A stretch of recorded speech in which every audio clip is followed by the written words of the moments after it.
Tegelikult tendents ju ka riiklikus plaanis. Siin me vaatame siis üle, et millises suunas me tegelikult täna liigume, mis meid ees ootavad, millised väljakutsed tegelikult meid ees ootavad.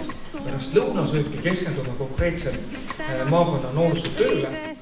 Kirjutamise matemaatiline pädevus juba, selle me lahendasime ära tehnika abile.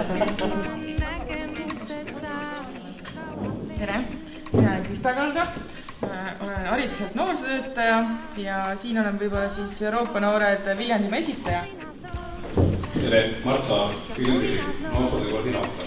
Mina olen Mari Lillek ja Viljandimaa Raevedu Keskuse karjäärinõustaja. Tere, olen Lidia Volmer. Anne Põltsaar, Tarvaste gümnaasiumi õppejuht.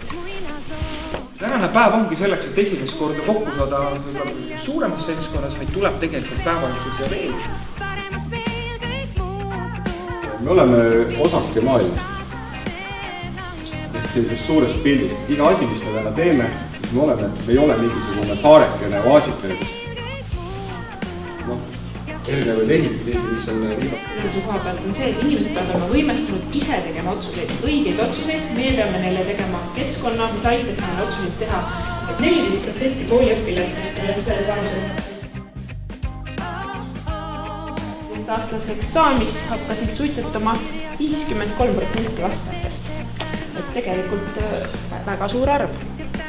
Ma hea märksõna ikka toon veel, et see küll võib ennetus olla minna, aga tegelikult on see väga selge tervisekasvatus ju ka. Et me väga selgelt pöörame sellele ka tähelepanu. Mis veel? Kui oleks igas noortetoas või noortekeskus vähemalt ikka üks inimene.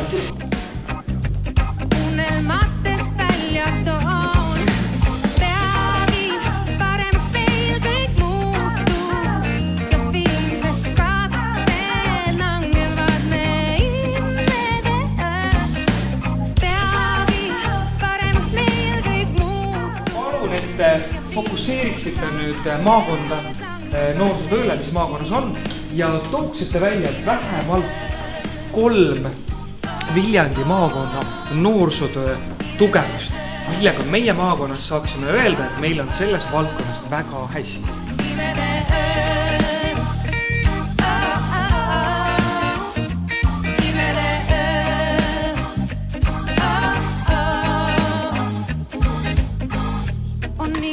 Üks ju muinasjutte uskunud. Üldistavad maakonna noorsootöö sisu ja korralduse probleemi, millega on vaja ja võimalik tegeleda tingimata. Peagi paremaks meil kõik muutub ja viimsed katteed langevad me imede öö. Peagi paremaks meil kõik muutub. Esimese punktina panime meie ka ette noorte huviharidus. Et üritasime mõelda, kui palju meie valdades on siis huvikoole ja et on väga palju, siis päris palju tähendab ja